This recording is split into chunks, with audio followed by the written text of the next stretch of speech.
So obviously you do, but how do you talk about sex together? I'll let you start this.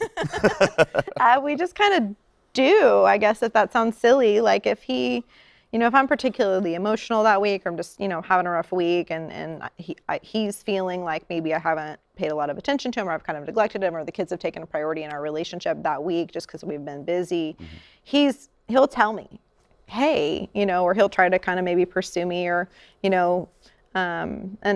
if I don't respond, he'll be like, hey, this is what I need. I miss you. I need to connect with you. And so I've learned through trial and error to be receptive to that, and to not see it as an insult of, well, you just want to have sex all the time.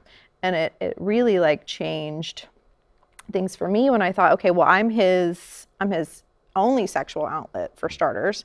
And I can give him something that he needs to feel like a man and to feel regenerated. And I know that he wants to be bonded and connected to me. And so when that sort of switched in my mind of that, what sex is for us, when he talks to me about what he needs and what he wants, I'm receptive and I listen, and I'm not just like, oh, you just want to have sex, And he's kind of the same. Like I tell him, and he knows when I'm like, I need some more romance. And I'll just tell him that. I'm like, I need some more romance. We need to go on a date. Yeah. And he does it, which is really great. So that helps a lot too. No, I think that's really good, because I think for a woman to be able to get to that point, and I think I can remember in our marriage when Nancy got to that point where we realized it's not just somebody bugging me for sex, it is a need, and I can come alongside him, and when I do that, it can be awesome for both of us, Yeah, that kind of goes back to what we talked about a little bit ago, is this is what I want and this is what I want, but if we don't talk about it, how do we know what each other wants in that period of time? And when you can, just like you hit the nail on the head, of when you can get to that point where I can communicate what I need, she can communicate what she needs, and we can actually talk about it. And sometimes those conversations are, depending on the week that I've had, can be really difficult. When she's like, hey, I need more romance, hey, I need all this other stuff. There are times that I can gravitate towards, well, I don't have time for that.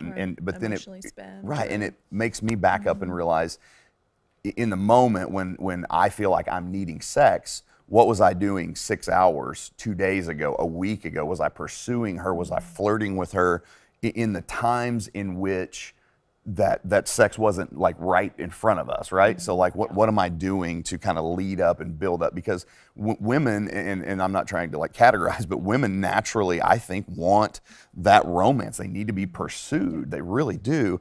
And I think that it becomes really easy for us as men to realize that we have, kind of captured the beauty, and now we're just going to provide at this point in time, but we still have to pursue day in and day out.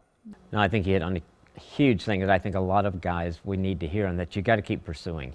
You don't just get her to the altar and get a ring on her finger and then go conquer something else. I mean, she needs you to continue to pursue her, and how much your marriage grows when you consistently do that. Yeah, this may be off the wall, but one of the things that stuck out to me is you pursue your spouse or somebody else will.